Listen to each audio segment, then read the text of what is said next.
कल्पना कीजिए, चारों ओर घना अंधेरा छाया हुआ है।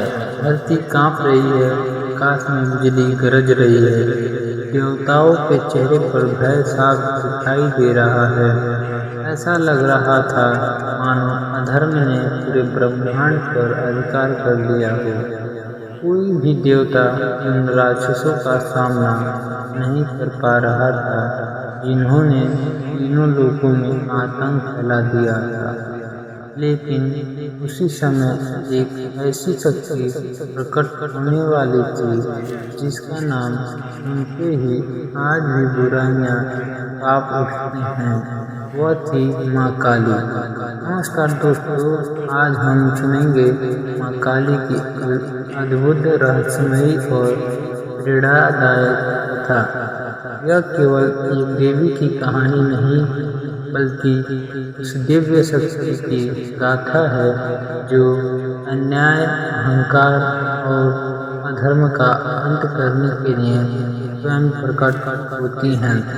बहुत समय पहले असुरों का अत्याचार दिन प्रतिदिन बढ़ता जा रहा था।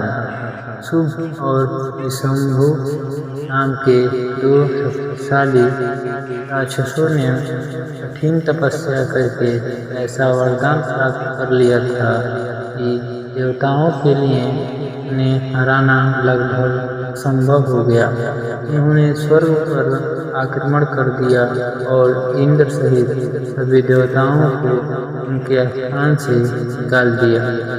देवता भयभीत होकर भगवान ब्रह्मा, भगवान विष्णु और भगवान शिव के पास पहुँचे। उन्होंने विनती की, प्रभु, यदि अब कोई उपाय नहीं किया गया तो धर्म का अस्तित्व समाप्त हो जाएगा। तभी सभी देवताओं के तेज से एक दिव्य प्रकाश प्रकट हुआ। उस प्रकाश से माँ दुर्गा प्रकट हुई।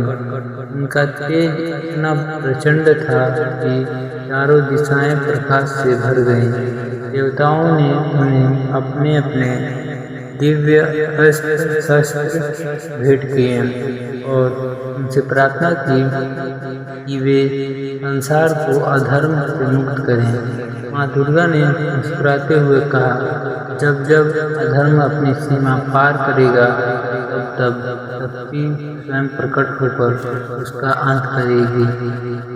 यह समाचार जब शुंभु और निशंभु तक पहुंचा तो वे माँ दुर्गा के अद्भुत सौंदर्य और तेज की चर्चा सुनकर अहंकार से भर उठे। उन्होंने अपने दूत को भेजकर संदेश दिया, हम तीनों लोकों के स्वामी हैं। देवी, तुम हमारे महल में आकर हमारी रानी बन जाओ। माँ दुर्गा ने शांत स्वर में उत्तर दिया, मैंने प्रतिज्ञा की है कि मैं उसी से विवाह करूंगी जो युद्ध में मुझे पराजित कर देगा। यह उत्तर सुनकर असुर क्रोधित हो गए। उन्होंने विशाल सेना भेज दी। देखते ही देखते युद्ध का मैदान तैयार हो गया। हजारों राक्षस माँ दुर्गा की ओर बढ़ने लगे। माँ दुर्गा ने अकेले ही असंख्य राक्षसों का संहार करना शुरू कर दिया। उन्होंने प्रत्येक प्रहार से धरती कांप उठती थी। देवता आकाश से यह अद्भुत दृश्य देख रहे थे। लेकिन तभी युद्ध में एक ऐसा असुर आया जिसका नाम सुनकर देवता भी कांप जाते थे, रक्तबीज।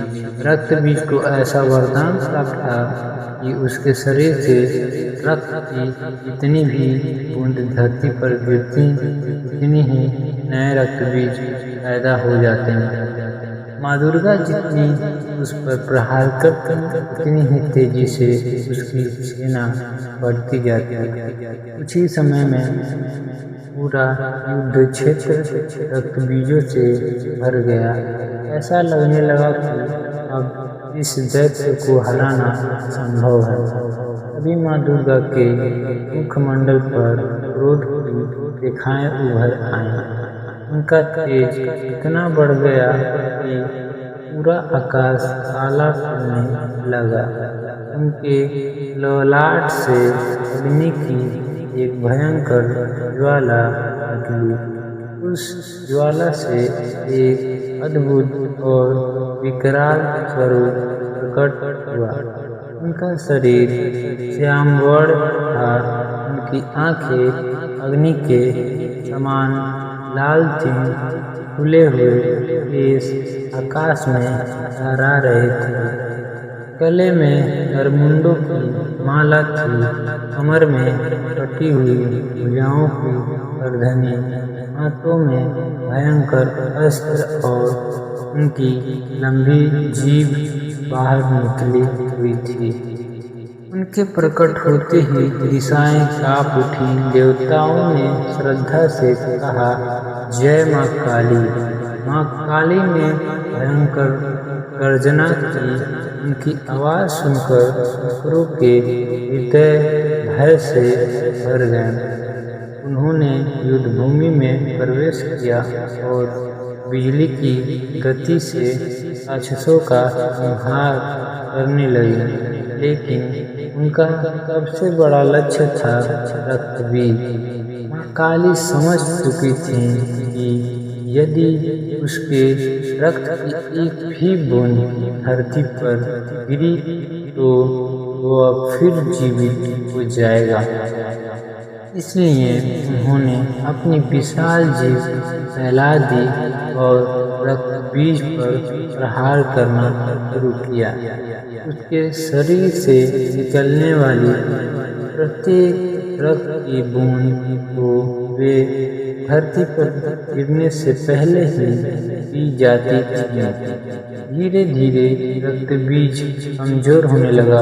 उसका वरदान अब उसके किसी काम का नहीं रहा। अंततः माँ काली ने अपने प्रचंड प्रहार से उसका वध कर दिया। रक्तबीज के गिरते ही पूरा आकाश जय माँ काली के जय घोष से गूंज उठा। देवताओं ने राहत की सांस ली, लेकिन युद्ध अभी भी समाप्त नहीं हुआ था।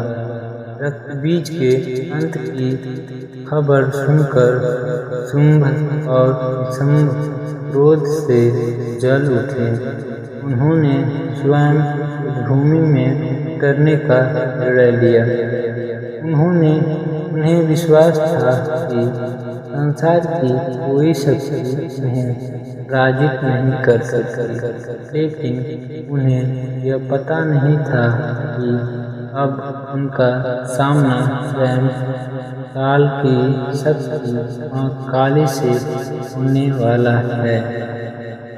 जारी रहेगा भाग 2 में शुंभ निशुंभ का युद्ध, माँ काली का रौद्र रूप और भगवान शिव का प्रसंग।